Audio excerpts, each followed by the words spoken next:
ایک شخص کئی سالوں سے رمضان میں زکوٰۃ ادا کرتا آ رہا ہے، لیکن اب اس کو یاد نہیں ہے کہ اس پر کب زکوٰۃ فرض ہوئی تھی، کتنی ہوتی تھی، بس ایک لمیٹڈ اماؤنٹ ہر سال رمضان میں ادا کر دیتا ہے، تو اس صورت میں اس کی زکوٰۃ ادا ہو جائے گی یا نہیں ہوگی؟ زکوٰۃ تو جتنی ادا کی ہے اتنی ادا ہو جائے گی، لیکن اس پر یہ لازم ہے اول تو کہ جتنی اس کے اوپر زکوٰۃ بنتی ہے اس کا حساب اسے لگانا پڑے گا۔ یہ نہیں ہو سکتا کہ اندازے سے نکال دے، ہو سکتا ہے کہ کم چلی جائے، تو اندازہ اس کا ایسا ہونا چاہیے کہ جس میں زیادہ رقم جائے، کم تو کسی صورت جانی ہی نہیں چاہیے، تو حساب کر کے پھر زکوٰۃ کی رقم نکالنا یہ ضروری ہے۔ دوسرا یہ کہ یہ بھی نہیں ہے کہ رمضان کے اندر ہی زکوٰۃ ہر ایک پر فرض ہوتی ہے۔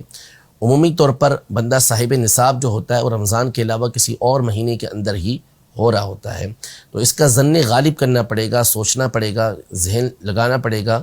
اور جہاں آپ کا خیال جمے کہ اس سال اس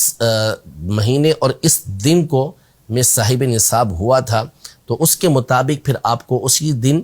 اور اسی وقت میں یہ زکوٰۃ نکالنا ہوگی۔ اس کے بعد آپ تاخیر نہیں کر سکتے۔ ہاں، اگلے سال کے لیے ایڈوانس میں آپ زکوٰۃ نکالنا چاہیں تو پھر وہ بھلے آپ رمضان کے اندر نکال دیں،